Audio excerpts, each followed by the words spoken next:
idea. Tell me how is it different to work with different people? Because starting with Bahubali, SS Rajamouli, unki kya khasiyat hai? Why? Like he is, every time he comes and then he's फट जाता है सब. unreal. Like how? Because I think he has always been somebody, and not just during Bahubali, but from before.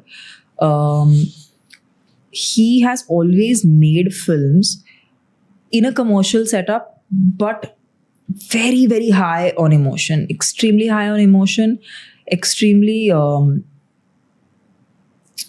do I say this? It's like, he will always, for example, bring in the element of a human and an animal relationship in his movies.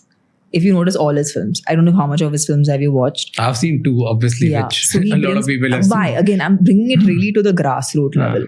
All his films, watch Magadira if you haven't seen Magadira. बहुत लोग बोलते हैं देखने के लिए. You should, yeah, it's beautiful.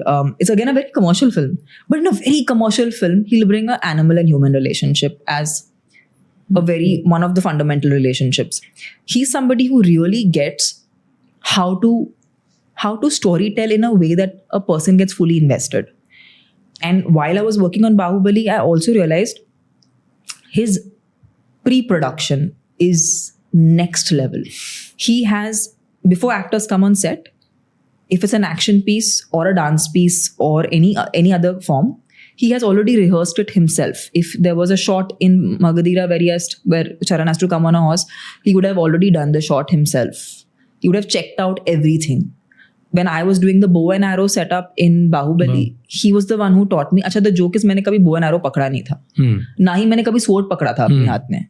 And I was coming from another shoot. I was shooting with Mahesh Babu in Switzerland, and I directly came from my shoot to Bahubali set. And I was the last person to be cast for Bahubali, so I had no prep time. I had like 2 days of rehearsal months ago before I could get. Before actually I got into the filming, because ये film की shooting 3 साल चली. So when I came to set, I couldn't hold a sword also. He's the one who taught me how to do every single thing, because he had already done it. And he does this with every scene. He performs it. And that's just now he's just, that's I am one aspect of the 24 crafts that he is going to talk to. So all the 24 crafts, he has already somewhat in his head executed it on whatever level he has imagined it.